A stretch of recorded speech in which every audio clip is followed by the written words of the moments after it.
The story begins in a Seoul gym. Noises echo inside the office. The person in charge is our protagonist, Choi Kang-hyuk. He is doing a live broadcast of mukbang at that moment. Kang starts to eat his chicken thigh with beer. "It is very good," he comments. It is noticeable by his muscles that this was not his job. The protagonist was actually addicted to training, and his nickname was Gym Rat. He discovered that it was important to exercise when he had an accident during a Special Forces mission. At that time, Kang started doing physiotherapy to recover. After that, he practiced more exercises such as yoga, Pilates, and everything that was good for the body. Over time, the protagonist also studied nutrition and was voted the best physical trainer in the country. The guy was a reference, but there's a reason why he lost everything and became a mukbang streamer. Kang was one of the people who went through financial difficulties after the pandemic. He ran out of money to pay for the maintenance of the gym and had no choice but to become a streamer. But the profits were not enough to maintain 5 gyms. The protagonist was very sad at that moment. He says goodbye to the subscribers and turns off the live broadcast. The guy almost gets sick from eating so much to entertain the viewers. He can only think that now he will have to work out a lot to burn all those calories. The protagonist got sick and went to a doctor. He was told that his hair loss was being caused by stress. But Kang didn't even know that his hair was falling out. The doctor replied that it's because he's very healthy, but his body is already on the verge of collapse because of all the stress. So the doctor suggests going bald right away. The protagonist yells that it doesn't match his look. "They'll laugh at me," he's sure. The doctor understands and decides to prescribe a medicine to help with hair loss.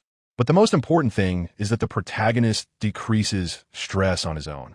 Kang returned home after the appointment and started thinking about what he should do to relax.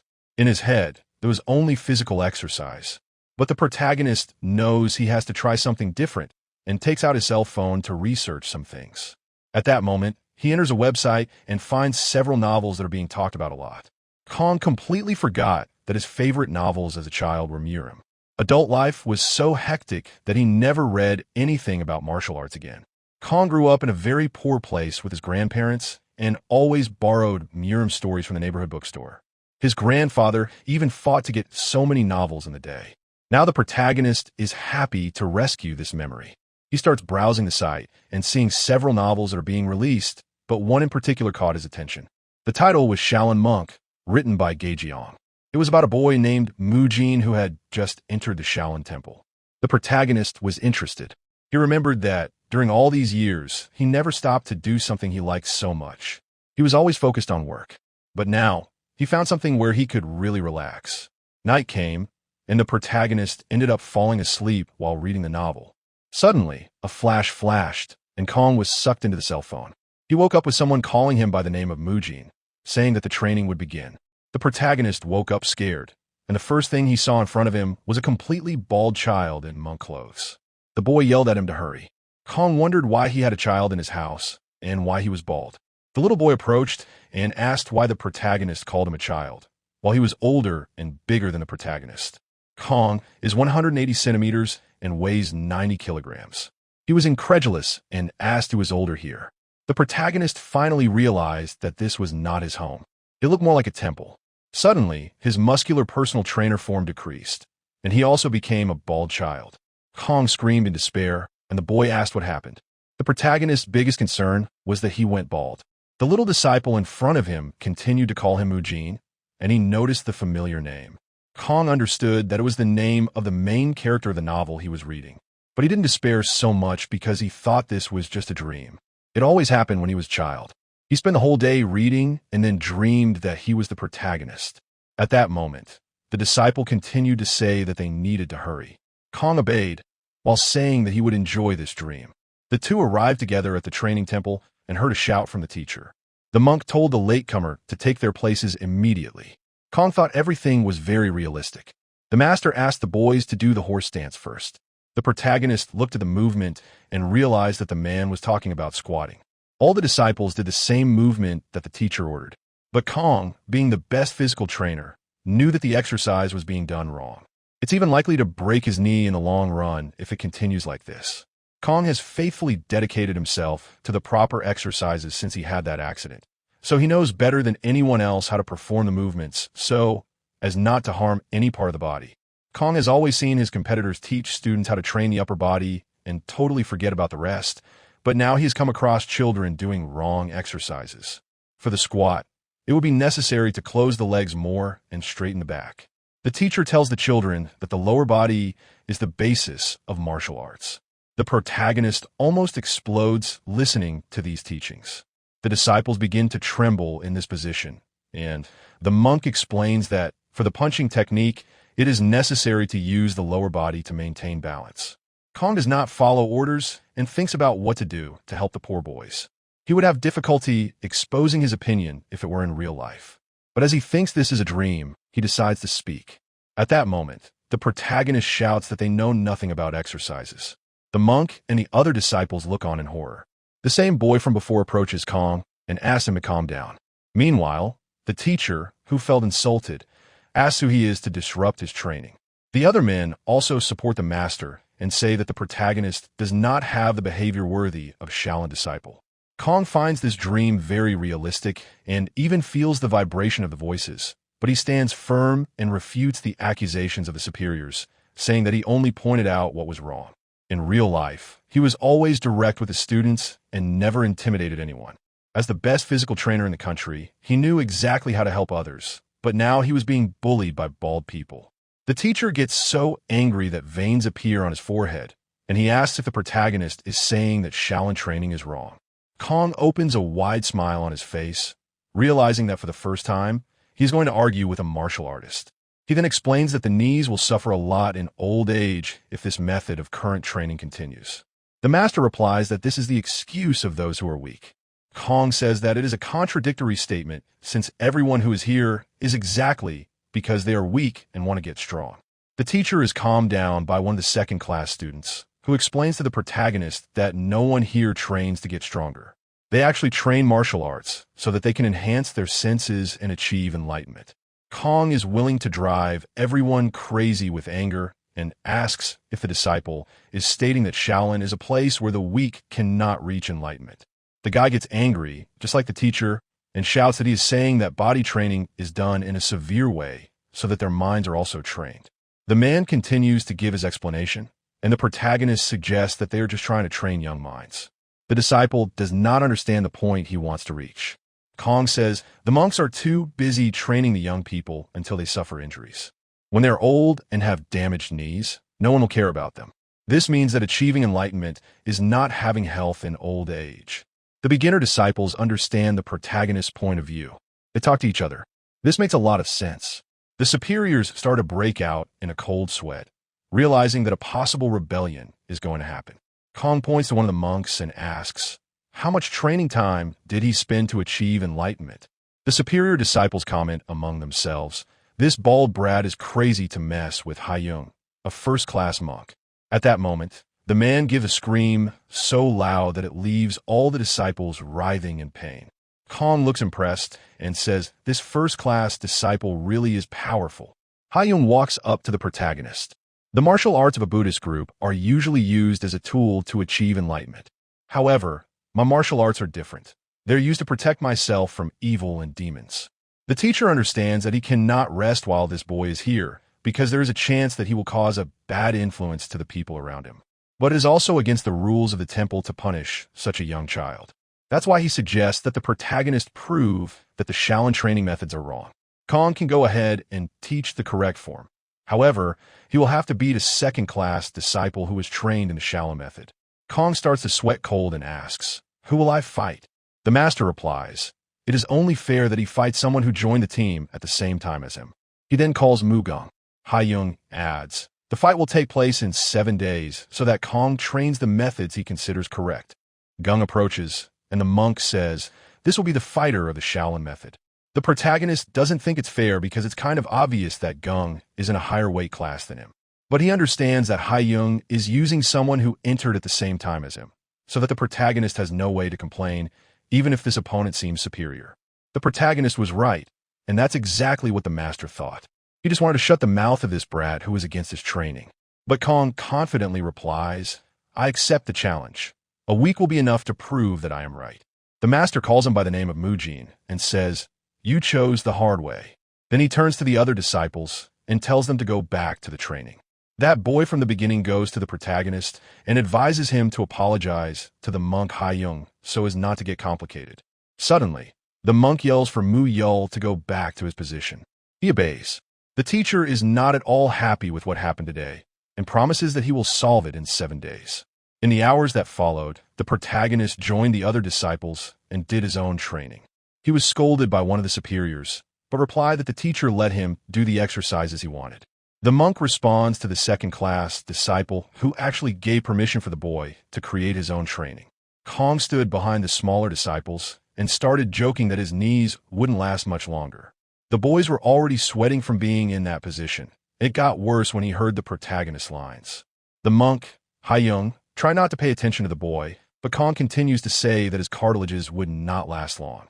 After 2 hours, the disciple's training was over, and the protagonist was ready to get the nutrition he needed, but came across rice and some vegetables. Kong was used to eating meat and chicken, but had the sad news that the Buddhist meal consists only of vegetables. All the disciples were looking forward to the meal, while the protagonist blamed himself for not remembering that this is usually what is eaten in the temple. He just wanted protein on the plate. Besides, the smell of that food seemed very real. It was as if he wasn't dreaming.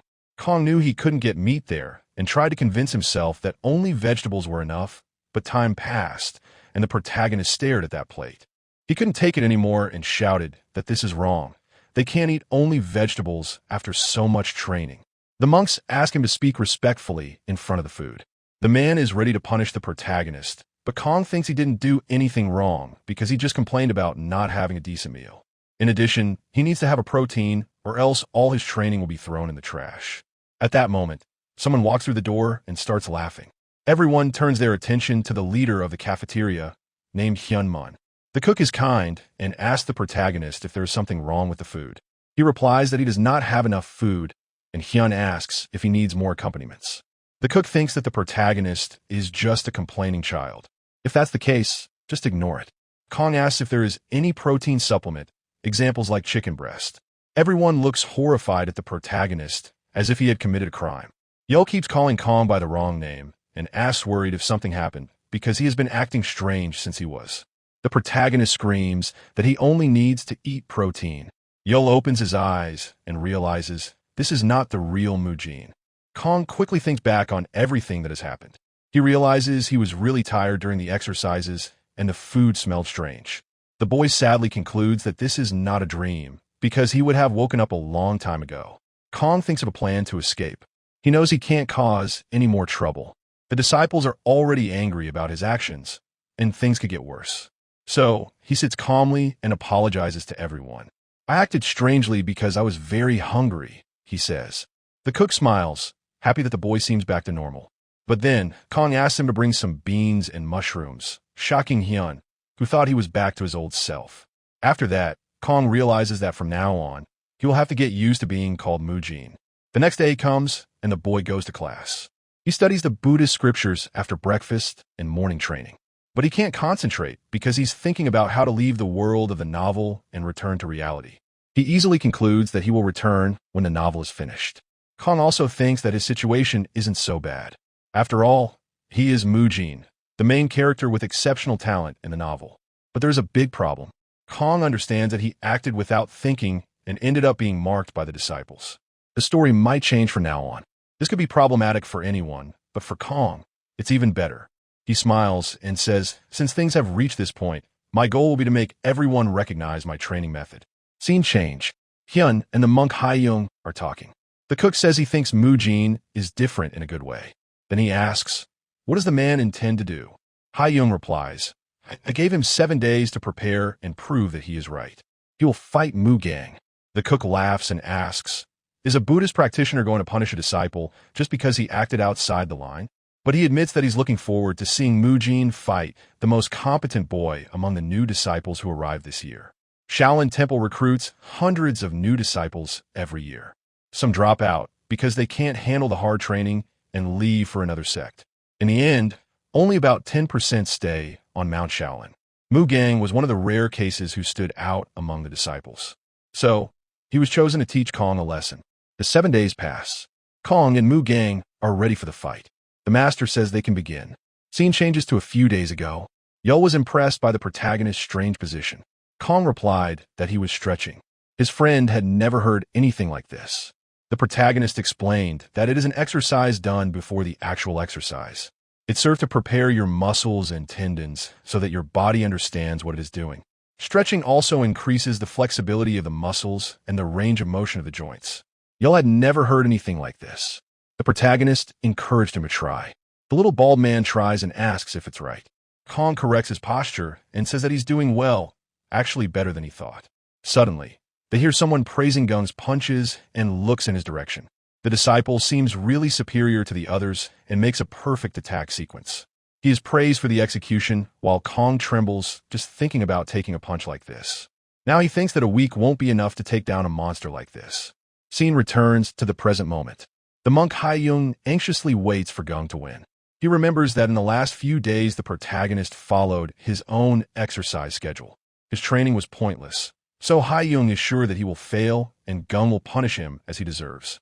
The disciple realizes that the master is looking at him and feels very happy. Gung hopes to meet the boss's expectations and finish off the protagonist.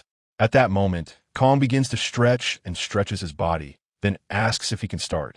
Gung gets angry when he sees that the protagonist doesn't seem worried. The monk asks the two to take a step forward. Gung mentally says that he will show his punch sequence that he trained for 3 months. The fight starts, and the protagonist advances. Gung gets scared and dodges at the last second. He didn't expect Kong to attack so fast, but now he feels confident to land his punch. To everyone's surprise, the protagonist dodges and counterattacks, holding Gung's leg. Kong knew how to fight since he worked in the special forces, but he didn't want to use his skills to hurt a child. His training was always done to eliminate the opponent, so the protagonist created a less severe version to defeat Gung. He knocked him to the ground, holding his leg, and in a few seconds was able to beat him using the armbar. The blow surprised all the disciples, especially those who didn't think Gung would be defeated in seconds. The guy was on the ground in disbelief. The disciples tried to help Gung by giving advice on how to get rid of Kong's hands. They didn't know the armbar blow, but they knew it was painful and difficult to get rid of that position. The protagonist made it clear to Gung, "I will break your arm if you try to move." The disciples continued to encourage Gung to stand up. Kong said, "Your arm bone will be dislocated if you exert more force." He then suggested, "Gung, give up." But that disciple didn't want to leave humiliated and didn't take the defeat well. At that moment, Gung tried to get up, which caused a slight dislocation in his shoulder, and he shouted. Kong said, "I can fix it." The disciples looked at the monk and asked, "What will we do now?" Haiyung was left without any expression on his face. Kong put Gung's shoulder back in place. He really didn't want to hurt a child, but it was necessary to win. At first, Gung was confident because he studied the chain punch, known as one of the 8-in fists.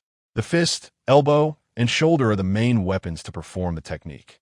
Gung mastered the chain punch like no other disciple until even the second-class disciples were impressed by his punch. But his technique was of no use today. He was defeated by someone who did strange exercises and techniques. Gung was so disappointed that he couldn't hold back his tears. "It's unfair," he said. Kong questioned, "Why do you think so?" Gung replied that it was because the protagonist attacked with a strange technique different from the chain punch. Kong laughed at the situation and mockingly said, "It really seems unfair." The guy kept crying. Suddenly, the disciple started saying that it was unfair. Kong was told that people expected him to use Shaolin and martial arts when fighting in the Shaolin temple. That's why he broke the rules. The protagonist found this excuse ridiculous. But the superior disciple questioned, "Why didn't you use the chain punch?" Kong replied, "If I had done that, the fight would never have ended. We would only waste time exchanging punches with each other, and there was a risk of someone being seriously injured, so I opted for a healthy duel." The disciple kept accusing the protagonist of fighting without using Shaolin and martial arts. The truth is that the disciples know that Gung would lose anyway, but they don't want to accept that he lost to an untrained boy with a strange technique. If he lets that happen, the beginner disciples will doubt the Shaolin techniques, or, in the worst case, all the new disciples can leave the temple. So they choose to leave the situation to the master to solve, but they are surprised by the teacher, calm and smiling. At that moment, Haiyung asked Kong, "Did you use this technique to knock down Gung without causing any injury?" Kong replied, "Yes." Then the monk declared victory to the protagonist because he remained faithful to the Shaolin essence. Everyone is surprised, because they expected the master to go against these strange techniques. But the man recognized the protagonist's victory in front of everyone. Hyung tells Kong that the reason why his skill was more effective than the chain punch is because his opponent couldn't perform well. Gung is sad hearing this, but the monk explains that the reason for learning martial arts is only to defeat demons. Now he is ready to teach the essence of Shaolin martial arts. The man climbs up the sleeve of his suit and shouts to bring a boulder. Two disciples bring the stone with difficulty. The beginners are shocked at the possibility of the master destroying it with just his fist. They have never seen the monk show his martial arts like this. At that moment, the monk walks to the stone and demands that they carefully observe the true power of the chain punch, that everyone will learn from now on. Hyung takes a deep breath and advances the hand wrapped in power, then hits the huge stone. A hole quickly opens in the rock, and it is split in half. Beginners celebrate the master's strength. They have never seen such a large concentration of power. Even Kong was impressed. He says that this is the true martial arts in the novels. A martial artist only needs to reproduce an impact to open a mountain. A sword strike can knock down hundreds of enemies, and a punch is enough to blow up the opponent. Kong was used to reading this since he was a child, but now he is seeing it happen before his eyes. But he found the impact too strong and asked the master if it wasn't to overpower the enemy without harming him. Hyung replies yes. Then Kong points to the stone in pieces. The master realizes that it really was exaggerated. The disciples also look confused, and a strange silence has taken over the training room. The rumors of Gung's defeat spread through the temple. It reached Hyung's master named Hyun Sung, who is also the leader of the Arahat Hall. The guy is shocked and says that this brat, Mu Jin, seems to be someone unique. Hyung tells his master that the protagonist is somewhat arrogant, but he is the one who trains the chain punch the hardest among all the young monks. Now, Sung notices the tension in Hyung's words and asks if he is afraid that this boy will be able to discover his weak point. The monk replies that this is exactly it. He fears that Kong is a spy of the demonic cult. Sung is scared by the possibility, but he doesn't think this is true because the boy would be afraid to expose himself so much if that were the case. Hyung believes that he is showing off exactly so that no one suspects. Sung agrees with the disciple's concern and says that he will keep an eye on this boy to find out if he is a single disciple or if he really is a spy. The man is about to end the conversation, but something comes to his mind. He asks if there is no possibility that the protagonist is from a martial family. Hyung thinks this makes sense, because Mu Jin couldn't have invented those strange training exercises by himself. So, maybe it's the family training. Sung assumes that the protagonist's father has some better technique than Shaolin. He also thinks that Kong may become even more arrogant after having defeated Gong. Hyung agrees. The master takes a deep breath. He says that it's better to leave it to the Biob gang. Hyung gets scared. He is against leaving Kong in the hands of that disciplinary court. Sung asks the guy not to worry, because the Biob gang has offered to join his Arahat Hall. So, he'll keep an eye on the brat. Night comes. The disciples of the Arahat Hall go to the dormitory. But on the way, they come across something unpleasant. Suddenly, one of the men suggests taking another path. The classmates ask if he saw any ghost. They look towards the training ground. The group sees a guy exuding a murderous aura train in the middle of the dark night. This is the gang Biob, also known as the Mad Dog. The disciples wonder what this guy is doing here at this time. One of them says that the Mad Dog is practicing the horse stance. The other replies that he thinks this guy wants to train until he can't take it anymore. It seems that his body is already used to the lack of rest. The friends start talking about how funny the Mad Dog's nickname is. The other mentions that he should change it to Mad Dog by rules. The disciples laugh at the joke. They create another nickname called the Disciplinary Court Mad Dog. Suddenly, the group's joy ends when one of the disciples warns that the Mad Dog will be in the Arahat Hall starting tomorrow. Now, everyone is going to train together. The students of the Arahat Hall do not want to train next to the Mad Dog, because he is known for his strict rules, while the Arahat Hall is more relaxed. However, now the Mad Dog will also be part of the hall. The disciple comments that this guy is a rule fanatic. The other replies that this may seem scary, but it means that the Mad Dog is worthy of respect. He worked hard to be a role model for others, because he always thought that he could only allow others to follow the rules if he himself was able to follow them. The Mad Dog also went through a very tiring training that hurt his knees. Now, if he doesn't use internal energy, he will feel so much pain that even walking would be difficult. Although the problem is physical, the Mad Dog considered that the pain was because his mind was not trained enough. So, Every day, his training lasts for hours. At that moment, the mad dog finishes his exercises and suddenly shouts the protagonist's name. He says that he is nothing more than a troubled boy from the Arahat Hall, and that is why he is willing to teach him the correct mentality that a Shaolin disciple should have. The next day, the Arahat Salon is surprised by Gang Biob. They receive the news that the mad dog will work with them from now on. No one from the Arahat Hall seems happy with the news, unlike the mad dog, who says he is looking forward to being one of them. The guy, also nicknamed a rule fanatic, is not very welcome, but the protagonist, as a good personal trainer, the first thing he looks at is the physique of the mad dog. He also notices the rejection of the other disciples with this newbie. The boy understands that the Arahat Hall is not happy because the mad dog will try to impose his rules here. He was not wrong. The man quickly demands that everyone do the horse stance. The students obey, and the mad dog looks for a problem between executions to guide them in the best way. He soon finds the protagonist, who does the squat differently from the other disciples. The mad dog prefers not to interfere and instead tries to imitate the same squat as the protagonist, trying to make him realize that he is wrong. But the man doesn't last long in the position. He loses his balance and feels a lot of pain in his knee. At that moment, the protagonist says that his execution is wrong. The man asks, confused, "What are you talking about?" Kong is ready to teach the correct form because he noticed that the mad dog tried to imitate his position, but failed because his knees couldn't take it.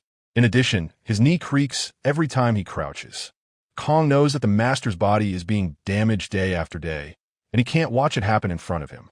So, he thinks of a way to advise and keep the disciplinary master by his side. The protagonist believes that his life will be easier if he conquers the man. After all, he has authority here. At this moment, the mad dog repeats the question about what is wrong. Kong replies that if the man continues to imitate his movements with the injured knee, the injury may get worse. So he asks him to trust him to do the next exercises. Kong teaches the first stretch, and the man does it. The disciples wonder what's going on as Kong praises his flexibility. He explains to the disciplinary master that this movement is called stretching. It is a technique of extending the tendons to relax the muscles of the knees. The protagonist suggests that he do this warm-up before the actual exercise, and the man confesses that he can feel the difference. Kong is happy and recommends doing a series of this movement with an interval of 30 seconds. The mad dog asks, confused, what is a series? The protagonist simplified, you only need to do it 3 times. The disciplined master obeyed, but he couldn't do it. He felt pain and sat on the floor to rest his body. Kong lightly massaged his knee. He realized, when he touched it, that the place was very damaged. A few seconds later, the mad dog realized that the pain had passed. At first, it was so painful that he felt as if someone had hit his knee hard, but now he felt incredibly refreshed. At that moment, the protagonist asked him to get up to start the second turn. The guy was surprised as Kong tried to make him hurry. For the first time, the mad dog had the feeling of being helped. He looked at the protagonist and wondered, who is this kid? Haiyung and his disciples also didn't understand how the rule fanatic seemed so calm, being tamed by a beginner disciple. At first, the presence of the mad dog was a nuisance to the Arahat Hall. This is because the disciplinary master had trained the second-class students without rest since they joined the Shaolin Temple. The students realized how crazy the Biob gang could be, but the scene they saw now seemed to be completely different. It was as if Gang Biob was acting friendly. At that moment, the mad dog followed all of Kong's commands without making a mistake. The squat was improved for the discipline master because of his knees, so he started with many squats until he adapted well and avoided any injury. Kong decided to show in practice what it would be like. He explained that he should avoid exerting force on his knees when squatting. Then the strength will be on account of the thighs. Finally, he will put strength on the thigh again to lift. The mad dog followed his tips and commented that he was feeling the muscles. In addition, the exercise did not result in any pain. Kong praised the execution and said that now they're going to train the calves. The protagonist was happy because he felt like he was in his gym training the adorable soldiers. Kong told the mad dog that he learned very quickly to correct his posture. The guy thanked him and said that it is expected from someone who has been in the Shaolin Temple for more than a decade. The disciples talked to each other. The mad dog really went crazy. Meanwhile, the monk Haiyung felt that his plan didn't work out, but he was in such a headache that he decided to ignore the two for now. The training came to an end, and the disciples were invited to breakfast. Kong advised the disciplinary master to do the warm-up before training, and he replied that he would. In the end, the mad dog believed in the training blindly. He replied to all the tips that the boy said without exception because he felt that his body adapted well to the instructions. His knees didn't hurt anymore, so he was convinced that those techniques were the best he had ever seen. The experience meant a lot to the mad dog. He remembered that, for the first time, he could feel the stretching of the muscles in his lower body. This made the man think that Kong had learned these techniques from a family member. The protagonist was confused, listening to the discipline master say that he had heard these techniques were passed down in his family for generations. Kong decided that he was going to take advantage of this misunderstanding. It would be good to end the bad impression he had made in the beginning. He then lied, saying that he learned all this from his family. The mad dog said that it was amazing, but he warned that the praise only applied to the treatment he did on his knees. This meant that he would opt for Shaolin training, which has a history of 1,000 years. Although he thought it would be great if his Shaolin training also improved, the protagonist replied that it would improve. His friend appeared, looking for him. Y'all asked if he was done, and Kong replied yes. They left, and the mad dog stayed behind, watching the little genie. He suddenly felt an evil presence on his back. The guy got scared and realized that it was the monk Haiyong. The mad dog knew that he would be scolded and made up an excuse, saying that he only did that because he needed to know his enemies to win the battles. The monk took a deep breath and asked what he thought of trying that training. The disciplinary master came to a different conclusion from a monk. He said that he didn't think the boy came from a family of martial artists, but from a family of doctors. Haiyong asked how he came to this conclusion. The mad dog realized that he couldn't hide for much longer and revealed that his knees were severely damaged because of the hard training. Haiyong got scared and questioned why he didn't speak sooner. The guy confessed that he didn't want to worry the elders and didn't want the disciples to see his weak side. He had managed to hide it from the colleagues who trained with him for more than 10 years. But on the first day, Kong was able to find out about his knees. That's when he learned exercises that wouldn't force the injury, and now he felt refreshed. The monk continued to think that Kong would be a problem in the future, and said that because of a child as talented as him, Shaolin's training might collapse. The disciplinary master said that this wouldn't be a problem because he would guide the boy to the right path. He promised that he would do this, and the monk had no other option but to trust. A little later came the training time. Kong hated the Buddhism classes right after breakfast. He asked if he was feeling sick.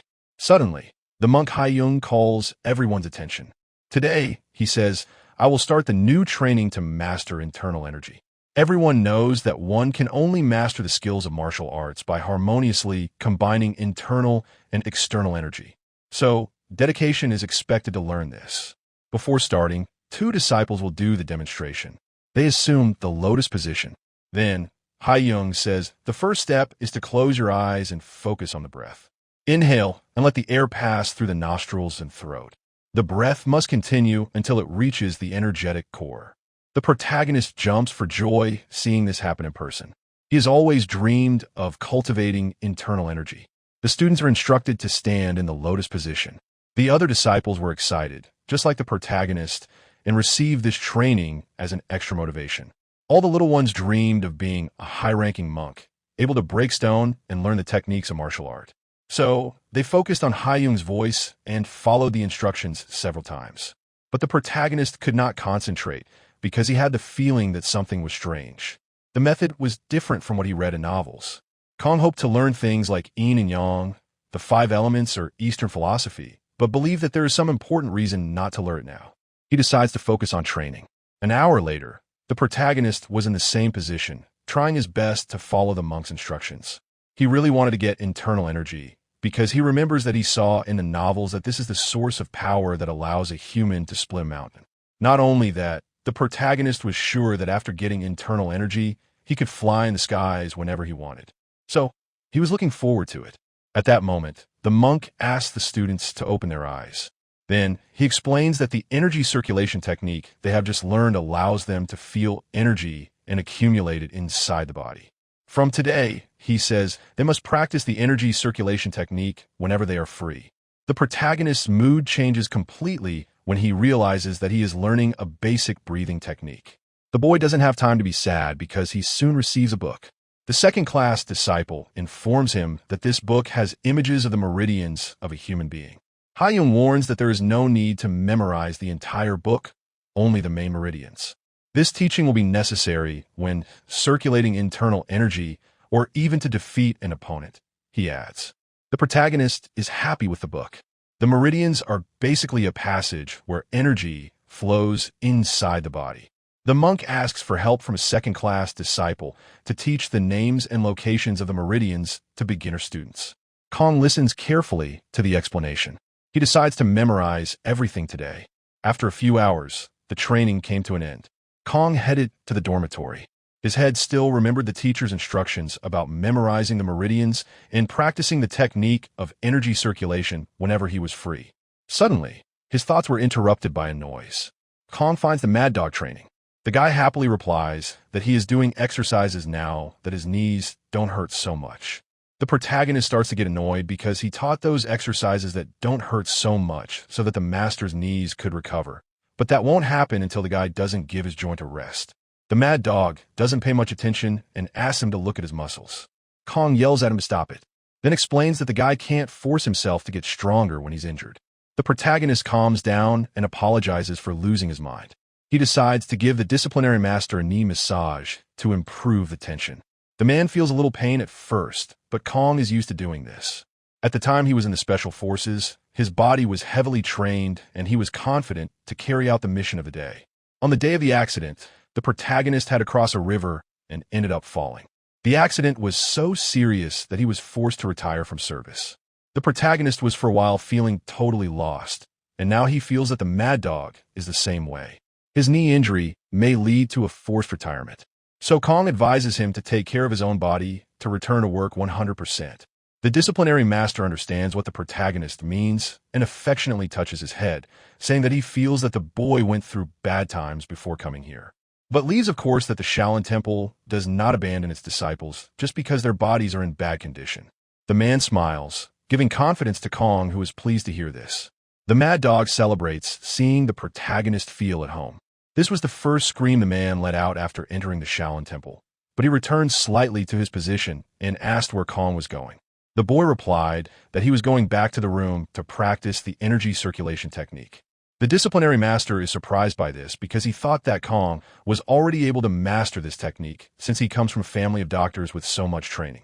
The protagonist quickly makes up an excuse, saying that he didn't have time to learn for personal reasons. The boy is happy to hear that the superiors think he comes from a family of doctors. The disciplinary master decides to help him and says that Kong can practice here. The boy agrees. I can make Kong feel the energy more easily if I circulate it next to him, the man excitedly says. The protagonist didn't know that, but he thinks it's the best way to feel the presence of a real energy. Kong perks up and gets into the lotus position.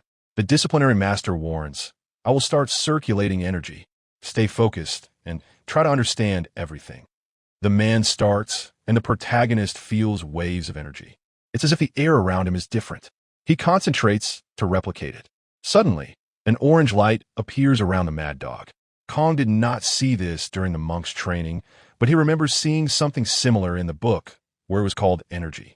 The breathing technique is done to remove all impurities from the body. When this is done, just absorb the pure energy of nature until it reaches the energy core in the center of your body. Kong was able to understand what the mad dog wanted to teach, so he tried to reproduce it. Inhaling and exhaling, he managed to locate the flow of energy. The protagonist opens his eyes in surprise, but notices something that makes him sad. His energy core is the size of a grain. It is so small that the protagonist does not understand how he managed to feel the energy anyway. The boy regains confidence quickly, because being able to perform the technique on the first day is already a victory. Meanwhile, the disciplinary master stares at him without any emotion. He tells himself, I now understand why Sung and Haiyung seemed afraid. This boy has the potential to become a pillar that will support the millennial history of Shaolin. Meanwhile, the protagonist is concentrating, practicing the breathing technique. After a while, he feels that it is enough and decides to stop. The disciplinary master in front of him celebrates. You finally opened your eyes. Kong is scared because it is already night and begins to desperately apologize to the teacher for having spent so much time. The mad dog replies, Everything is fine because I haven't rang the dormitory bell yet. The protagonist thanks him for the instructions and bows in respect. The discipline master recommends, from today, train the cultivation method. Kong questions, don't I need to memorize all the meridians to learn the cultivation technique? The man is surprised, asking, Don't you know about all the meridians, since you are from a family of doctors? Kong realizes that he almost revealed himself and replies, "It was just a joke." After that, the two say goodbye. The protagonist is afraid that this scenario of having a doctor family interferes with his teachings, since he doesn't understand most things and has to ask. The next day arrived. The protagonist barely slept because he spent the night memorizing the meridians. At that moment, the monk asks the students who managed to memorize the meridians to step forward. Kong approaches and notices some students approaching along with him. The boy thought he would be one of the only ones, but it seems that other disciples also made an effort. Kong believed he was going to stand out because, in the novel, Mujin is the main character. The boy gives up his thoughts for now because the teacher shows a second book that will be important for his studies. It is a book that teaches the enlightenment cultivation technique. Kong thinks that this time he will not have many problems because he has heard about it before. At that moment, the teacher starts to read a few pages to the students who have memorized the meridians. There are the disciples who could not memorize, and they do not have access to the book of the enlightenment cultivation technique. This gives a feeling of envy in the boys, but Yul is happy for the protagonist. He asks how he managed to learn everything so fast. Kong replies that maybe it was because the first step is too basic. He tries to help his friend by explaining detail by detail what he should do, but the boy is even more confused. Then Kong says to focus on breathing, and Yul says he will do so. The protagonist continues to focus on his studies. In the following days, he perfectly memorized the meridians and the technique of cultivating enlightenment. The boy tried so hard that he ended up leaving his companions behind. His energy core also grew, and Kong was even happier to finally put into practice what he read in the novels.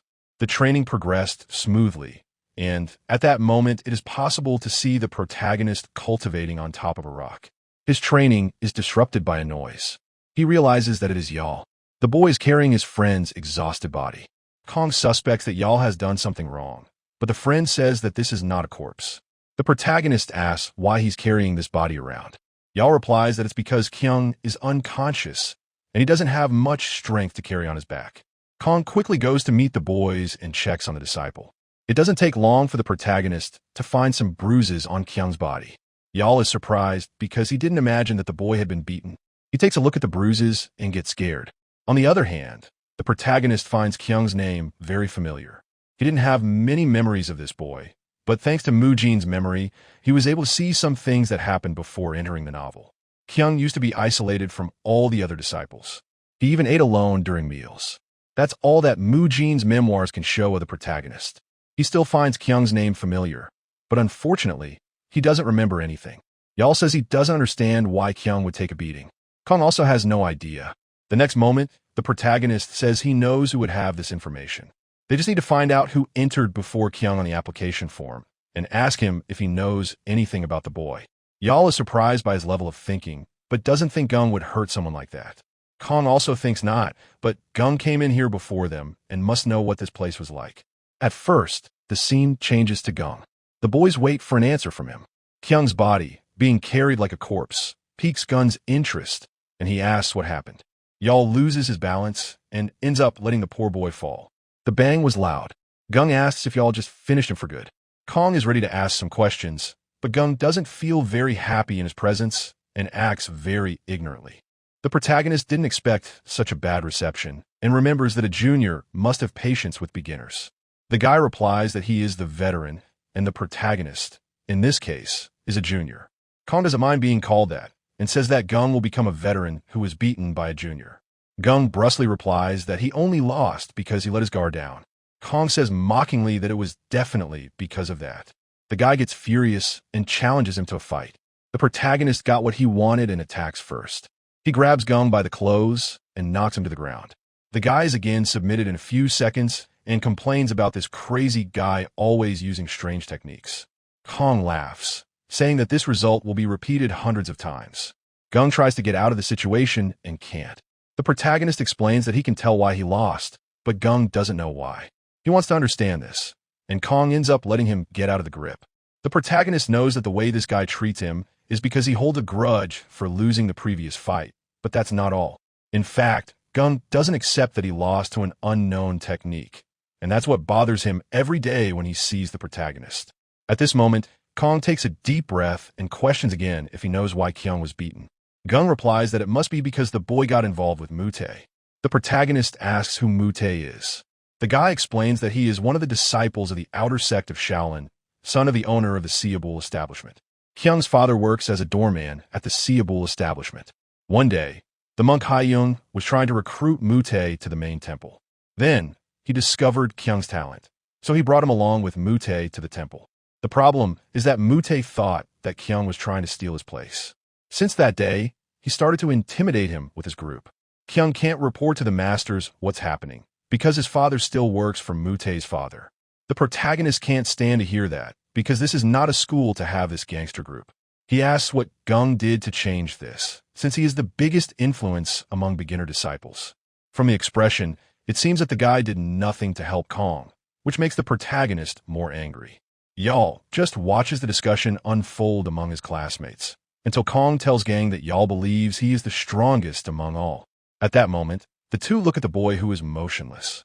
Gung is embarrassed to find out that there is someone who really trusts him, but makes it clear that Yal is the only one who thinks that. In addition, there is no way he can try to solve a problem of the outer sect. The outer sect uses the martial arts of the Shaolin Temple as a base. This means that Mute knows how to fight very well. He is one of those bullies that the protagonist faced in his school days. He thinks of a solution to this situation until his attention is directed to Kyung. The poor boy begins to wake up and does not recognize the place where he is. He looks ahead and notices the three disciples staring at him curiously. At first, the protagonist thought that the best thing to do to help would be to tell everything to the monk Haiyung. But he knows that it can cause complications for Kyung's father. Suddenly, an idea comes to his head, and he doesn't waste time. Kong turns to Kyung and says that he can help him. He asks how. The protagonist says that it's simple. Just report those guys who are making the threats to monk Haiyung.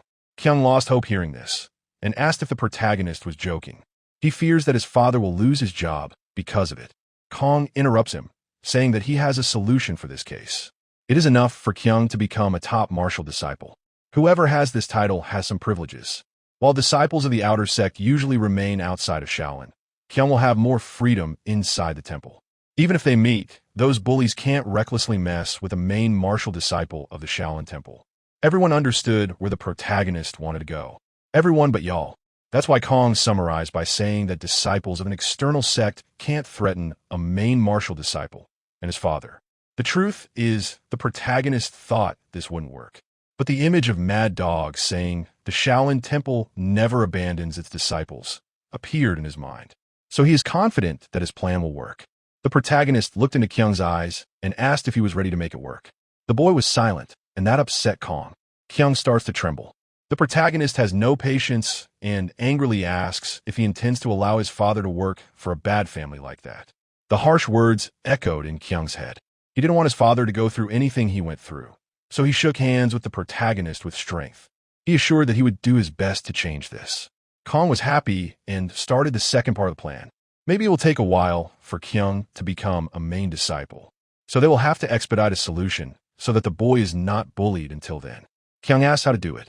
Kong says that he will have to defeat Mute first. 3 days pass. The disciples enjoy their free time. A guy approaches Mute and asks if Kong came today. The bully replies that he believes so because he sent a letter threatening to fire his father if he didn't meet him today. Mute is accompanied by 2 subordinates. The first is Y, and the second is Huan. Huan comments that 2 days is a long time for someone who is used to beating up that brat. Y says that he saw him walking with that Mujin, and the idiot Yalgung also seems to be close to him. Mute doesn't understand why a model disciple like Gung is mixing with him. Huan comments that maybe the group will show up together today. Mute replies that it's better because he'll have more people to beat. His subordinates also like the idea. One of them comments that he always wanted to fight Gung. The group of bullies are talking about how they would beat each of the beginner disciples of the inner sect. At that moment, someone asks Gung if he is listening to the self-esteem of the disciples of the outer sect.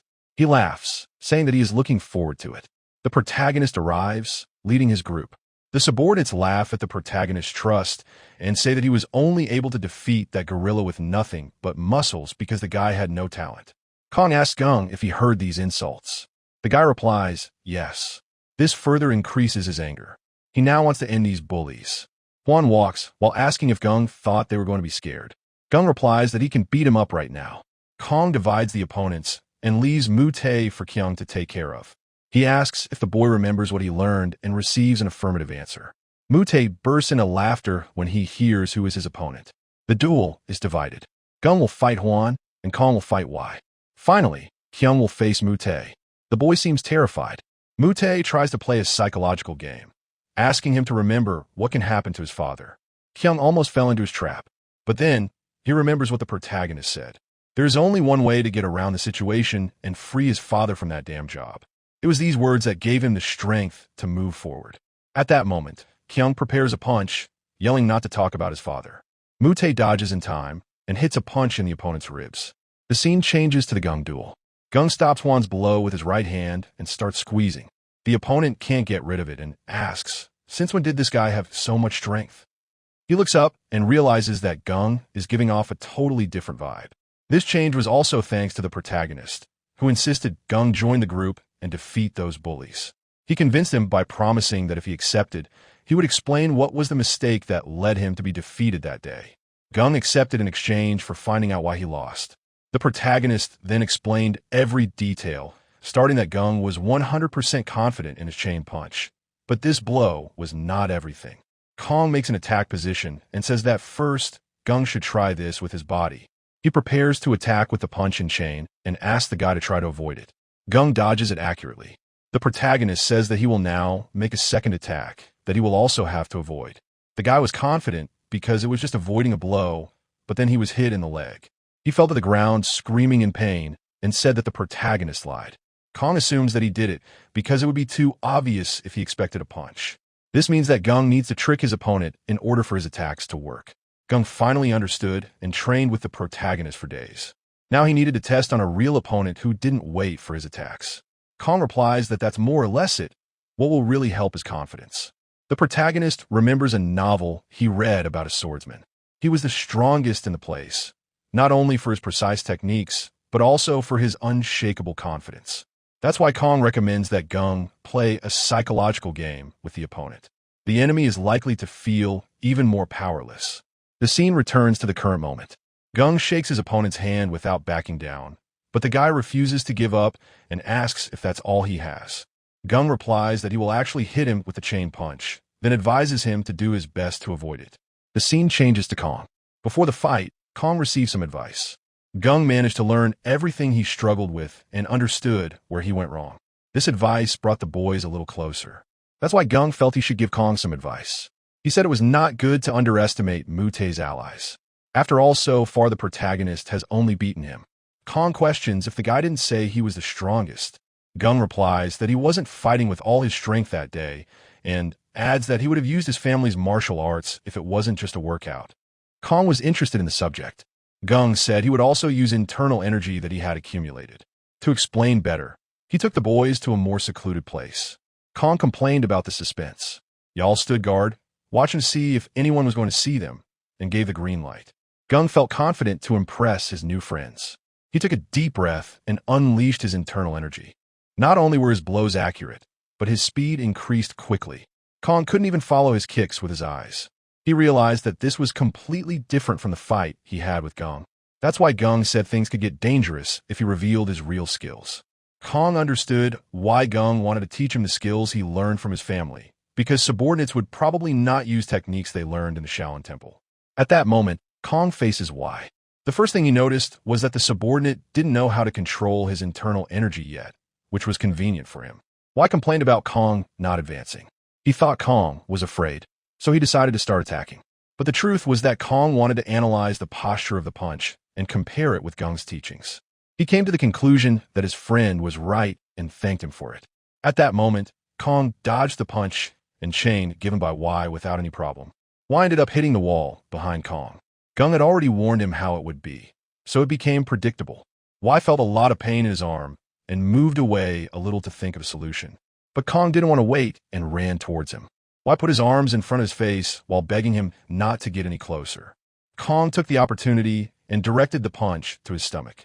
Y soon caught his breath and tried to hit Kong in the air, but it was something Kong already expected, and it was easy to avoid. Y lost control and fell to the ground. He looked at Kong with a completely dominating aura. The next moment, Kong bends down. He lands a punch with all his strength. The dust dissipates. The protagonist appears, his fist next to Y's face. The guy realizes that he was only not hit because Kong did not want to. Suddenly, he starts crying and says he will tell his father. The protagonist calls him a loser because he bullied Kyung for a long time and is now crying like a baby. After saying that, Kong remembered the other companions and ran to check how the duels were going. When he arrives, he finds Gung celebrating his victory. Kong feels that he worried for nothing. Now, he tries to find Kyung. Suddenly, the sound of a knock is heard. The protagonist has the worst thoughts, but when he gets there, he realizes that Mu-tae was the one who took a beating. He tries to stop the fight before it ends in murder. Suddenly, Kyung's name echoes in his mind, and the protagonist remembers where the name seemed familiar. All that fight brought back some memories, and Kong remembers that he has seen Kyung's face elsewhere. This other place was a novel called Return of the Supreme Demon. Kyung was the villain who loved to hit more than anyone else. The protagonist read this novel when he was still little. Kyung was a lunatic, feared by other martial artists. The scene that the protagonist watched at that moment reminded him of the photos he saw in the novel. Kong only tried to boost his self-confidence and now feels guilty about the sight in front of him. He yells at Yael to help him break up the fight. The two run and try to hold Kyung, who didn't feel like he had hit enough. Suddenly, the boy falls to his knees while seeing Mu-tae's state, then starts crying. This was not quite what the protagonist expected from a lunatic in that novel. Kyung received the nickname of Bloodthirsty Monk, but it was not explained in the story how he became that. Kong assumes that it was due to the amount of threats and beatings that the boy went through. At that moment, a person screams, calling the attention of all the disciples. They turn around and see the mad dog, who angrily asks with fire in his eyes what happened here. The students of the outer sect are all injured on the ground. The discipline master is shocked to see that even Gung is involved in this. The boys are silent, but the mad dog will not take this silence for an answer. He keeps asking the protagonist and his friends what happened here. Kong lowers Kyung's shirt a little and tells the disciplinary master to look at the bruises. The mad dog is shocked by the sight and asks how it all started. The protagonist explains that Kong suffered these injuries inflicted by disciples who bullied him for 2 months. Today, they plan to beat him again, and that's why his group came here to protect him. The mad dog turns to the disciples of the outer sect and asks, "Is this true?" Huan and Wei are still on the ground, trembling with fear. The discipline master is not at all pleased with the lack of response and is about to scream again. Then his disciples arrive and ask, "Why all this noise?" The mad dog this time asks Kyung to tell everything. The boy is a little afraid, but the protagonist supports him. Say what the disciplinary master wants to hear. After all, the mad dog is a fair and honest man, so there is no need to be afraid. At that moment, Kyung bursts into tears once again and begins to tell his story. "I was beaten by Mu-tae with his subordinates in the last 2 months. That poor boy reported what happened. He couldn't detail everything because he was still very hurt, but he passed the main point to the disciplinary master. Kong tells the man it was he himself who said that Shaolin never abandons its disciples. Kyung is one of them and must be protected. The disciplinary master replies, in this case, the other children are also disciples of the Shaolin Temple. The answer does not please the protagonist very much. He asks if the Shaolin Temple will not do anything against it. The two look at each other for a while in silence, until a voice says the protagonist is right. They look and see Sung. The leader promises he will check, and if it is true, these children will no longer be disciples of the Shaolin Temple. Kong replies he trusts his investigation. Sung says they will not go unpunished either, since they use the Shaolin martial arts to hurt others. He points to Mu-tae, who is still lying on the ground, and says he is a child. Kyung starts to apologize for this, but the protagonist got in front of him and took the blame. He said that he was responsible for leaving Mu-tae in this state because he was very angry with what was happening. Kyung is shocked to see that he is taking the blame instead. The protagonist decided to do it because he was the one who encouraged all this to start. In addition, the boy fears that Kyung will become that bloodthirsty monk because he was not helped at any time, so now he will do his best to change the future. The next day, the protagonist took the blame for what happened. The mad dog was responsible for the punishment and took him to a secluded place. Kong will do the meditation alone without talking to anyone. The punishment will be to be trapped in that cave. The disciplinary master explained that he should face the wall and should not look out of the cave, even when you're sleeping or eating. But you should not worry about food because you will always get rice balls and water when necessary. After the instructions, the protagonist entered the cave. He was alone, facing the wall, trying to understand his punishment. His mind wandered, questioning why the author connected characters from different novels into the same universe. He compared the novels he had recently read and realized that they happened during the same period, including the one he was now a part of. They must have some connection to each other, he thought. The protagonist believed that his actions could influence events in the other novels. Maybe I've already caused a mess for the other protagonists. The problem was, he didn't remember the plots of the other stories well enough to use them to his advantage. He had read Kyung's novel 10 years ago, and the details were vague. The protagonist was afraid to change the story of those novels, fearing it would affect his own. He had already interfered when he tried to stop Kyung from becoming a bloodthirsty monk. Now, the protagonist was lost, not knowing what to do. Meanwhile, the mad dog watched his actions secretly. He thought Kong regretted his actions and was happy about it. After all, this 12-year-old child will be the pillar of the Shaolin Temple in the future. The scene shifted to the past, when Sung found out what had happened. The monk, Haiyung, apologized and took the blame for not watching the disciples closely enough. Sung took a deep breath and asked, "How are the investigations going?" The monk replied that all the new monks were questioned and gave the same story. Kyung was constantly attacked by Mute. The incident was bad for the Shaolin Temple, and the atmosphere was tense. At that moment, the disciplinary master found the other two and asked, "Did you notice it too?" Sung replied, "Yes." Haiyung didn't understand what they were talking about. Sung explained, "It's obvious from Kyung's face and hands that he was the one who hit Mute." The disciplinary master added, "The protagonist tried to protect his friend by taking the blame." Now, they argued whether the protagonist's arrival at the temple was a good or bad thing. The disciplinary master defended Kong, saying, "It wasn't just one person's fault, so the right thing to do now is to protect all the disciples, so this doesn't happen again." Sung asked, "Do you have any idea where we went wrong?" The disciplinary master replied, "I think it's a lack of training." The monks were surprised by the answer. The disciplinary master explained further, "The fight started because the boys don't have enough resistance, so I suggest creating training that tires all the students out even more to prevent fights from happening." Sung thinks for a moment. He says that he will leave this matter to the two masters, but he makes it clear that the other children will not go unpunished. He will personally take this matter to the disciplinary court. The scene returns to the current moment. The mad dog continues to watch the protagonist. He realizes that 2 hours have passed since the beginning of the punishment, but the boy has not even moved.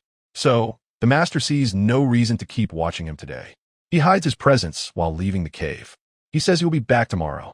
The mad dog thought he would not be noticed, but the protagonist was anxious for him to leave. He celebrated when he saw that the guy had left. He could easily feel when someone is around, thanks to the training in the special forces. At that moment, Kong wonders what he is going to do during these 7 days of punishment. In fact, he couldn't forget that he hasn't eaten protein until now. The last time he ate was during that mukbang broadcast. These memories make the boy hungrier. He even starts to see things that aren't there. So, he quickly has an idea. He realizes that he can hunt now that he is alone. A few minutes later, a girl watches a rabbit run near the cave. Suddenly, the poor animal falls into a trap and is hunted by the protagonist. The girl gets scared and hides behind the bushes.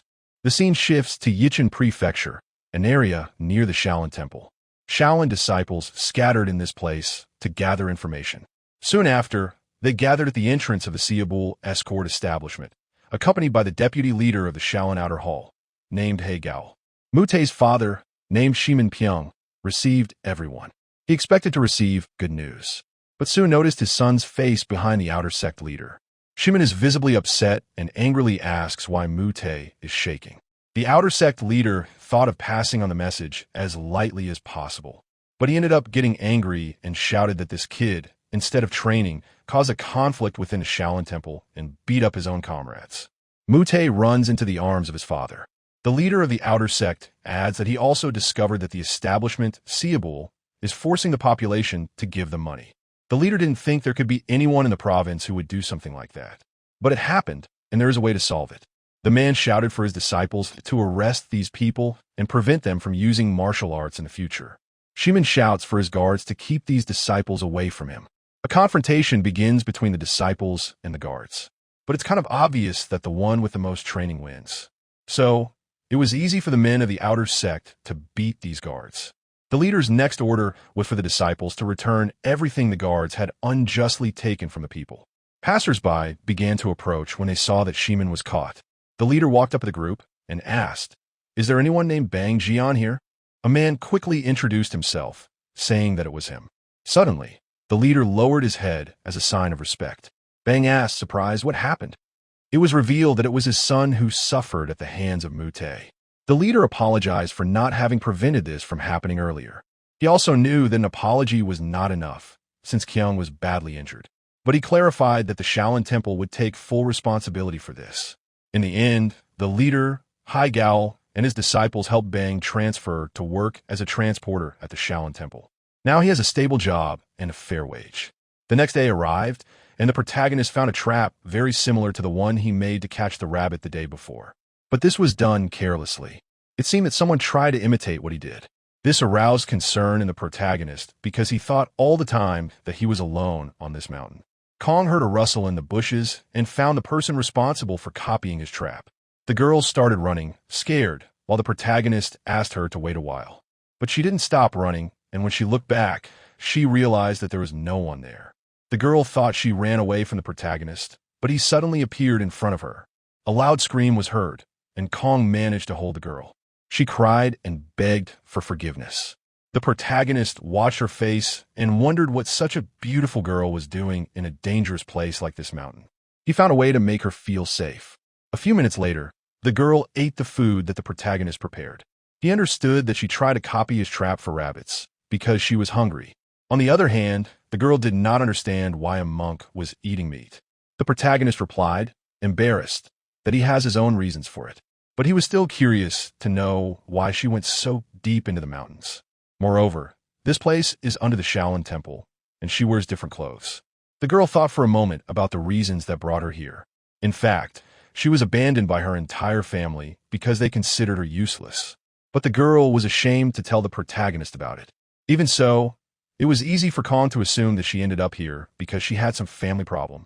He decided to change the subject a little and asked the girl if she can keep her rabbit hunt a secret. She asked, "Is it because you can't be seen eating meat?"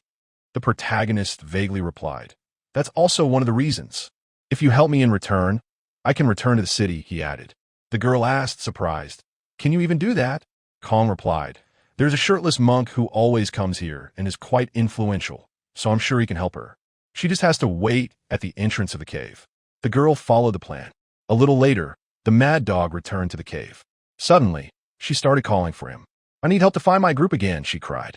The disciplinary master immediately said, "I will help." The girl was shocked because she didn't think the protagonist was telling the truth when he quoted a monk without a shirt. The disciplinary master sensed that something was wrong. "Have you ever seen a boy who is inside the cave?" he asked. The girl soon understood why Kong asked her to keep a secret.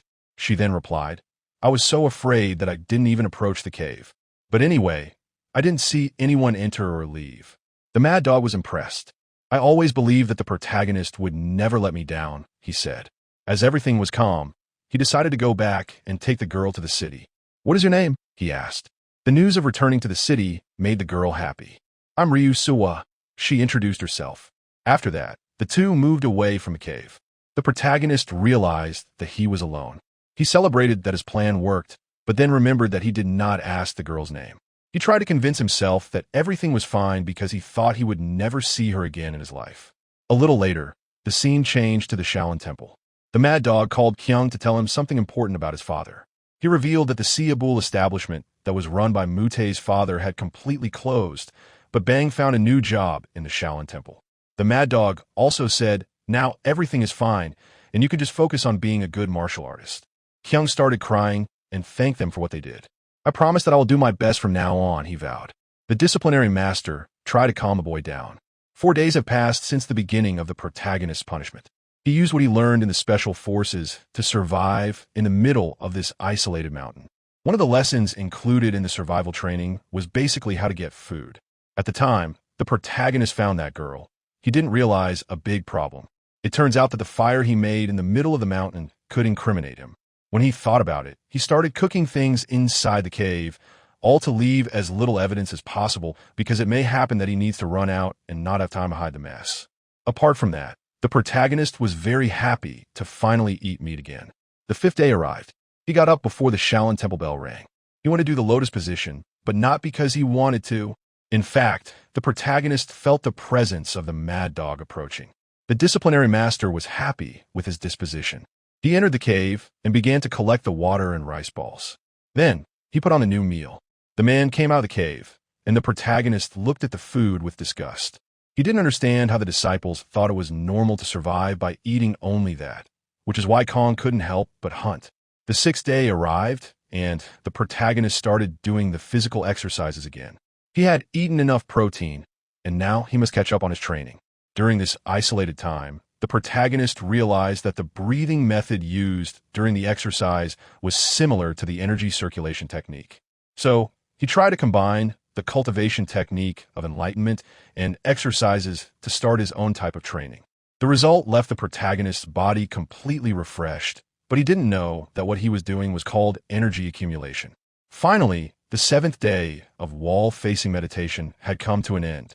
The mad dog had come to end the punishment and take him back to the temple. Kong asked if he was allowed to speak, and the man confirmed, adding that it was almost time for the morning training, and they must return immediately. The protagonist agreed, and the two left the cave. On the way, he questioned what happened to the incident with Kyung. The master explained that Mutei's family was investigated, and they found that they had been intimidating several villagers in the village. After that, the Shaolin temple closed the establishment, and Kyung's father started working with them. Now, Kong was surprised, and the master added that this week the training became more intense. That's why he asked the protagonist to follow the Shaolin temple training from today, to be fair to the other disciples.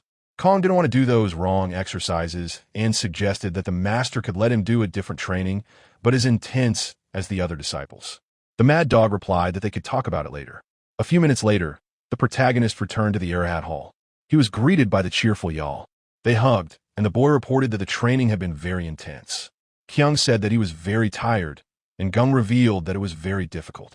At that moment, the conversation of the friends was interrupted by a shout. The monk said that the morning training will start now. The disciples formed a line and were given sandbags to put on their feet. Kong understood why the boys said that the training was too difficult. The superior's voice commanded, "Return to your places, you who received sandbags." The training began. The students put the sandbags on their arms. For those who had never done it before, it was very hard. But the protagonist lifted several sandbags at once, as if it was nothing. The disciples were happy with the new training. The second-class disciples wondered how a boy, doing this for the first time, could look so good. The mad dog walked closer. They thought the protagonist would get a scolding. The disciplinary master thought Kong was using empty sandbags. But he changed his mind when he saw the boy sweating much more than the others. This meant his training was more intense than what the monk made. But this wasn't the biggest shock for the disciplinary master. He was more shocked when he saw that the protagonist was using the art of energy accumulation. The art of energy accumulation is a technique only possible after someone has built up energy in their body and gotten used to it. This art gives the user superhuman strength, like the stone-breaking demonstration Monk Haiyong did. Also, it is how monks can fly or move extremely fast. Not everyone can do it. It can only be done after many tries to build up energy. That's why mostly older monks do it. Meanwhile, the protagonist was happy with the new dumbbells he got to exercise. He felt ready to make his triceps bigger. That morning training was hell for everyone except Kong. The other disciples thought this happiness was strange. The disciplinary master tried to understand when Kong got better and called him a talk. The monk joined the conversation. He saw the protagonist jump with happiness when he found out he was doing the art of energy accumulation. He knows he learned the technique when he was doing the wall meditation training. But if he said that, he would be saying he was doing other things during the punishment. So, the protagonist lied. He said his family always taught breathing techniques, so he tried to use the same ideas here, and it worked. The monk found it weird, because the art of energy accumulation should only be possible after learning the basic technique of cultivating enlightenment. He thought the protagonist would need at least a few years to get this control. The mad dog agreed with the boss. There is a bodily preparation for all disciples to reach the highest domain, but it is as if the protagonist has simply skipped the steps. It is almost impossible for anyone else to achieve the art of energy accumulation after learning the technique of cultivating enlightenment for a few days, as did the monk. He believes that the protagonist is different from others, And if he continues at this pace, he can successfully learn the higher-level cultivation techniques quickly. He then asks the protagonist if he can do it normally. Kong prefers to stay in his comfort zone and says that he can only do this when he uses his family's exercise methods. After that, he asks to go back to training and is released. The superiors talk to each other, saying it's better to take it easy next time. Kong goes back to his friends and overhears y'all talking. He soon sees his friend helping Kyung with the stretching and is surprised. Y'all says that he has been doing it every day, even when the protagonist went to the cave. He also taught Kyung and Gung. When asked why the boys were interested, Kyung reveals that he feels that his body improves after stretching, but still feels a little pain. Kong didn't expect y'all to like his teachings so much and pass it on to others.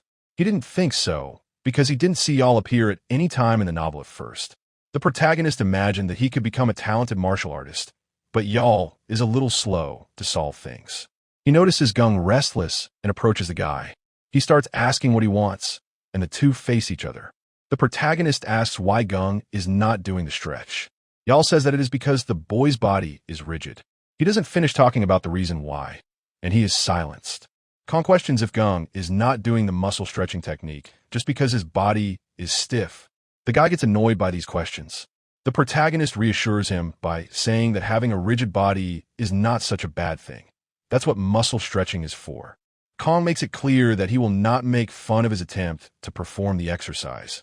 Gung remembers that he grew up being praised by everyone around him. Everyone believed that he would become a talented monk. There were even some envious people following his work. Remembering this made the guy sure that he was always someone who tried hard to stand out. Then the boy comes to the conclusion that he won't give up now because something went wrong. He tells the protagonist that he will try again, and he shouldn't laugh. Kong replies that he will help him. After that, he starts forcing Gung to make the moves. The guy complains of pain, and the protagonist says that he is really rigid, but he realizes that Kyung also has the same problem, although it is less noticeable. The protagonist then decides to train everyone together. Yeol encourages the boys. Gung continues to complain, and Kong scolds him. The protagonist tries to improve their posture. He takes the lead, asking them to imitate his movements. Yeol is the most excited. Gung notices how happy he is in the presence of the protagonist. The next position Yeol did caught everyone's attention, including Kong, who didn't expect it. The four now want to be flexible. Everyone is better at something, and that's why it's important for the protagonist that they work together. It was thanks to the sandbags and the training that Kong felt more refreshed. The energy accumulation training also helped with strength. Now, he's excited to help his friends. Kong keeps complaining about the wrong posture, while the second-class disciples watch him. They comment to each other that Kong seems stronger. The other three also seem to be improving. After 10 days, there is a change in the training sessions. The monk explains that now that most have learned the technique of cultivating enlightenment, the next step will be to learn the method of cultivating internal energy. He asks his second-class disciples to do the demonstration. The first movement is the central punch, but first, it is necessary to circulate the energy through the body. After that, 70% of the energy will go to the right arm, and finally to the point of the shoulder bone. The remaining 30% will go to the left arm. The protagonist listens to the instruction carefully. He knows that what he needs to do is divide the energy. At that moment, Kong manages to follow the first step and test the strength of the punch. A strong wind passes through his hand. He looks at his fist and feels that he is being strengthened, as the acupuncture points are stimulated by his energy. The boy now understands a reason for distributing the energy instead of sending it all to one arm. The two play an important role in the attack, and that's why he has balance. At this moment, the monk gives a new advice. He tells the boys that to correctly use the first movement of the chain punch, it is necessary to put energy in the lower body. Kong decides to test and sends energy to the legs instead of the arms. Maybe this way, he can control his body as a whole. The protagonist tries and fails. He tries to convince himself that he just needs a little more training. Suddenly, his attention is drawn to Yeol, who makes the most random moves possible. Kong tries to help and asks what the boy is trying to do. Yeol replies that he forgot almost everything that teacher taught. The protagonist asks if he remembers anything. The boy says that he remembers that the energy goes from the nucleus to the point of the great palace, then to the sea of energy, and finally to the point of the gastric cavity. Kong replies, that is wrong. In fact, first, it is the sea of energy to the point of the great palace, and then to the point of the gastric cavity. Yal continues, saying what he remembers, but he changes all the orders. Kong then decides to explain it more simply. He touches Yal's body and says, "It is there that you should accumulate energy." The explanation takes effect, and the boy finally understands. Kong says, "My friend can look for me if he forgets something new." At that moment, Yal asks, "How to circulate the energy?" The protagonist trembles when he realizes that the boy forgot again. He mentally curses Yal, "Goldfish brain." In the following days, the monk, Haiyung, and his second-class disciples patiently taught the new steps. The fundamentals were passed on to the class in 10 days, after which the beginner disciples were trained separately, based on their progress. 71 days later, the protagonist and his friends successfully learned the 10 movements of the chain punch. At that moment, Gung warns, "I have already completed 20 seconds. Kong thanks him and gets up, then invites his friend to do a squat. But Gung doesn't even know what that is. Meanwhile, the mad dog supervises the training and notices that the disciples are evolving more and more. Suddenly, he realizes that he is missing some students. When he looks, he finds the protagonist making it difficult to exercise. This time, he has more sandbags. This explains why his body is bigger than those who entered the Shaolin Temple before him. The impressive thing is that Kong did all this with his own strength in just 2 months. The mad dog remembers all the advice the protagonist gave. He was right about his knees. This makes the discipline master stay in doubt if the Shaolin Temple training is really wrong. Suddenly, someone asks, "Are you thoughtful?" The guy gets scared and greets the leader, Sung. The leader notices that the master looks worried and says, "You can feel free to say what you're thinking." The mad dog thinks for a moment, then says, "It's about the protagonist." A few minutes later, Kong is informed that the leader wants to talk to him. The friends think that the protagonist has gotten into trouble again. The discipline master says that he doesn't have time to stay there, so he orders Kong to go talk to the leader of the hall immediately. The protagonist enters the meeting room and thinks, "Did I do something wrong in the last few days?" Nothing comes to his mind. On the other hand, Sung doesn't know how the boy evolved so fast. From the beginning, he knew that he was talented and a little eccentric with those unique training techniques, but he thought it would be no more than that. Sung had a serious talk with the mad dog. Then, the protagonist was brought into the room. The leader thought the best way to deal with this issue was to talk to Kong in person. He wanted to find out if there was something behind these abilities. Meanwhile, the protagonist stared at him expressionlessly. He tried to understand why he was called, since the leader had only been looking at his face for the last few minutes. Kong soon realized that Sung was checking various parts of his body with his eyes. So, he had the idea to strike a bodybuilder pose to improve his vision. An awkward silence spread throughout the room. The leader asked what he was doing. Kong replied that he was trying a different pose. The man laughed, saying he hadn't seen him in a while. The protagonist replied that the last time was on the day of the incident. He assumed he was called because of it, but the leader replied that he called him there to confirm something with his own eyes. The protagonist asked, "What is it?" Sung said he observed that his body grew much faster than his colleagues. But that wasn't the only reason he was there. The leader wanted to know if his growth was due to the family training method. The protagonist thought he was going to be scolded again and told to follow the Shaolin Temple training. He asked, "Is the goal to know what the best training is?" The leader replied, "Not exactly. In fact, he wanted to make a proposal." Kong got excited and asked, "What is the proposal?" Sung said the Shaolin Temple lasted 1,000 years because the teachings were passed on and they fixed problems to use what was best. Kong said he didn't understand what he was getting at. Sung was direct and said he was thinking of accepting the protagonist's family's crazy training. But first, he had to prove his methods worked. Kong froze when he heard this. The leader, Sung, was open-minded about different types of training. He was used to other practices, so he considered bringing the protagonist's training to the disciples of Shaolin. There was a risk it wouldn't work, but they had nothing to lose. Sung was trusting that this training would help the temple become even more resilient. However, the protagonist rejected the proposal. The leader asked why. He said that because of the previous incident, the disciples were treating him as if he were crazy. So, he doubted they wanted to do his training. The leader understood his concern. The truth was that the protagonist didn't want to pass on his tricks because he didn't know if it would be beneficial. He doesn't want those rude disciples to learn his techniques. But he decides to give in with a condition. The scene changes to the disciples sleeping peacefully in their dormitories. Suddenly, someone screams, waking up the students.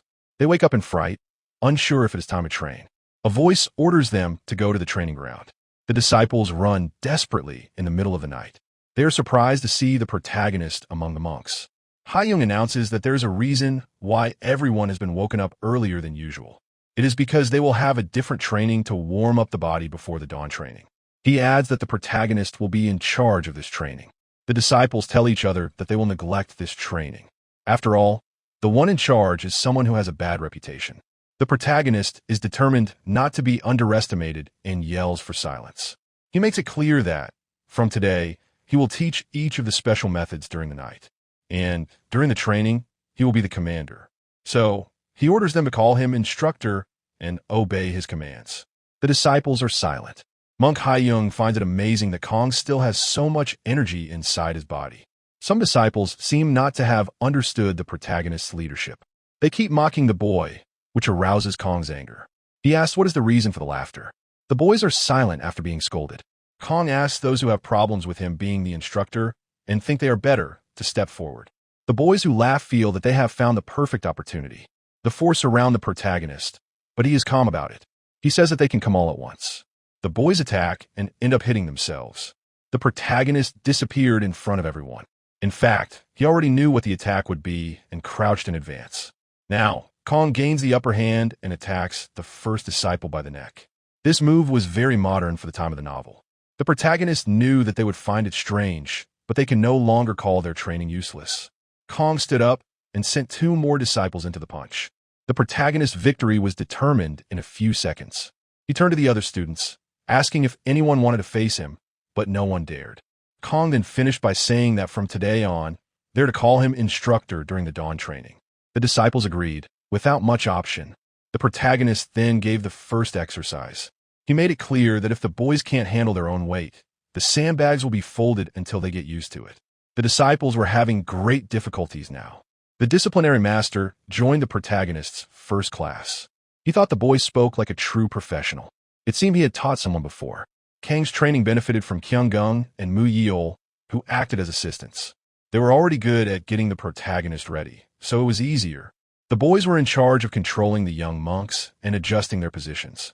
The protagonist thought this role would help Kyung's confidence.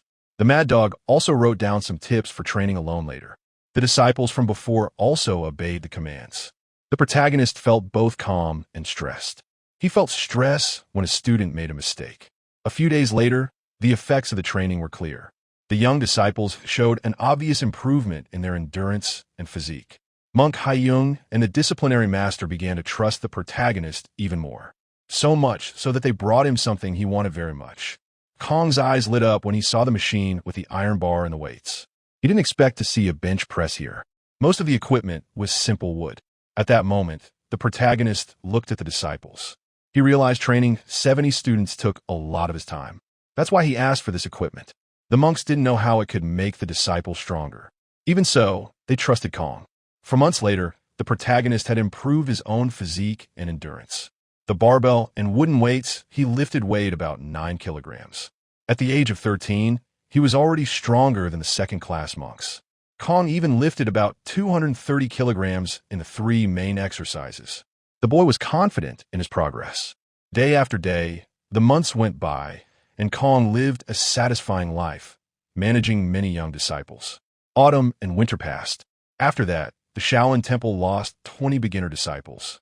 This happened because they couldn't learn martial arts in a year. Sung was happy because in the previous year, more than half the disciples had failed and had to leave the temple. This time, it was only 20, so he mentally thanked the protagonist for his training methods. He wondered if he should buy more iron benches to help the boy. He remembered the protagonist mentioning buying other equipment. But even a large temple like Shaolin had a limited budget for expensive items. But that wasn't a big deal because Sung was determined to get the equipment sometime. After the last test for the beginner disciples took place, the results were used to choose the disciples who would be directly under the Shaolin Temple. The Sung leader was confident that the training methods would be proven by this test, and so they would be able to buy more equipment. Half a year later, the protagonist had grown about 10 centimeters. His growth was admired by everyone. Now, he was able to do a total of 400 kilograms in the 3 main exercises, with 12 sets as standard. This time, the protagonist felt like a real martial artist instead of physical trainer. So, he chose not to develop too many muscles so as not to hinder his performance in martial arts. A muscular body was greatly admired by the protagonist when he was a physical trainer, but it seems that this has changed. The scene changes to Sung. The man leaves the Shaolin Temple to talk to someone very important about the official entrance test that will take place in 5 days. A voice inside the room invites him to enter. Sung obeys and says that most of the new disciples have passed the first entrance test. The elder celebrates the results. Sung assures him that the results of the official admission test will be different from all the previous ones. The elder in front of him is Yin Chan, who holds the highest title among the monks. Chun tells Sung that he trusts his choices. 5 days pass, and the official admission test finally arrives. At that moment, all the high-ranking monks of the Shaolin Temple gather in the Arahat Hall. The truth is that people only attended the event because the protagonist managed to pass a total of 49 new disciples in the first test. So, everyone is gathered here to witness the skill of these boys. The monks looked excited. A second-class disciple doubted that there were so many talented boys. He assumes that monk Sung felt sorry for the students, and that's why he passed so many. But the monk Ghoul replies that he's sure it wasn't that. The leader Sung himself told him that the new disciples are amazing. Suddenly, the attention of the men falls on the protagonist and his group. Master Ghoul points out that it is those guys who will take the admission test this time, which surprises the disciple who thought that, due to their bodies, they were second-class students. Ghoul replies that this is the reason for Monk Sung's confidence. At that moment, a person walks to the main hall and thanks everyone in the stands for coming to the place, even with their busy schedules, especially the monks who want to see the disciples with their own eyes. After saying this, the leader Sung orders the test to begin.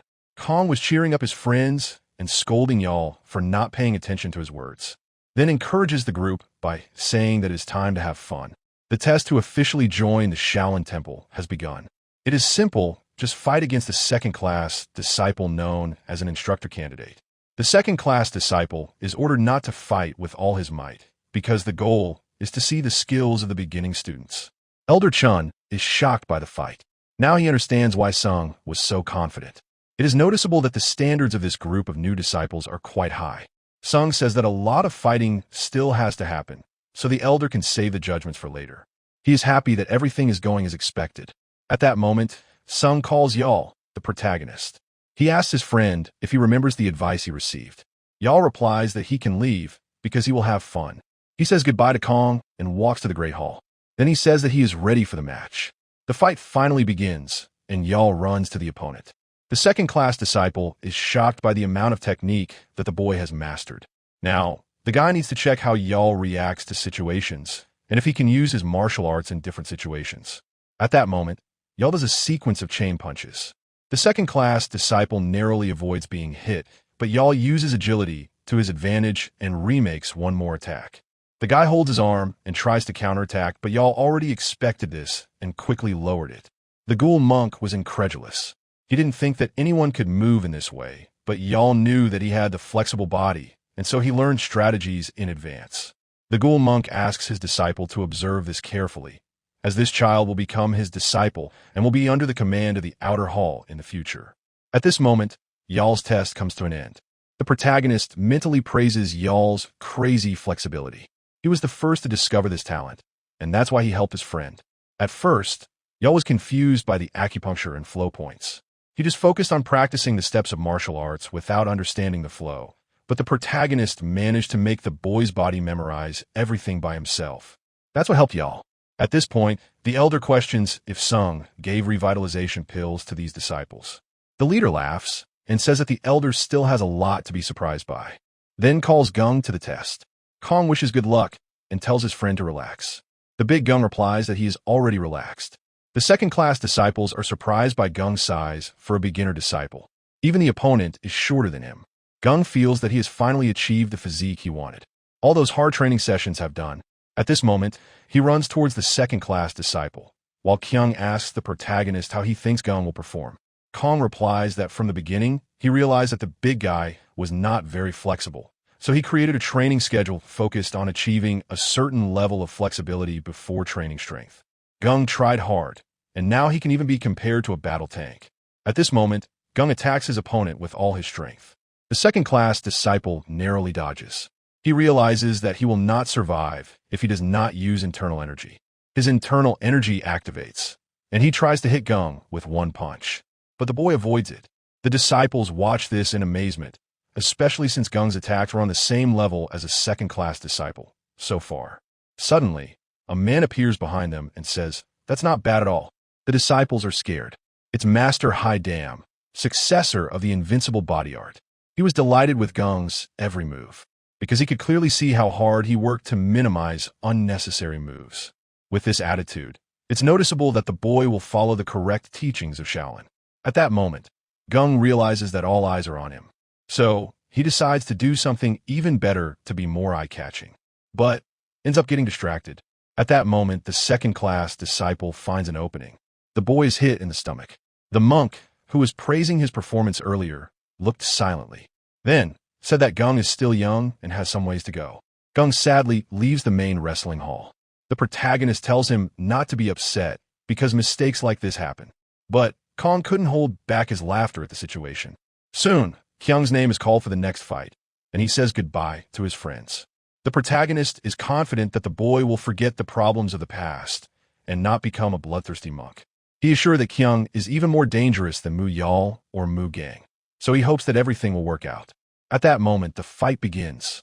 The second-class disciple is faced with 6 young blows. Invincible fist, immovable step, and finger blow that destroys stones. He tries to dodge the numerous attacks performed by Kyung. He realizes that the boy has memorized everything. The second-class disciple is almost sure he found a genius. The protagonist had the same opinion and was happy to see things progressing well. At first, Kong was a little nervous.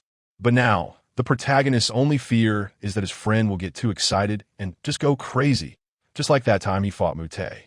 At that moment, the monk Hai Yung realizes that Kyung is fighting with all his strength and decrees the end of the duel. But the boy does not obey. Kong wants to find the perfect opening to destroy this second-class disciple. The protagonist immediately notices the same expression on Kyung's face.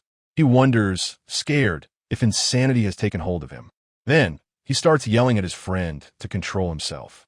Meanwhile, outside the temple, a guy says, "Due to the noise coming from inside, I thought the elder had organized a party with drinks." But he soon realizes it is the day of the entrance test. This guy watches the fight from the top of the house.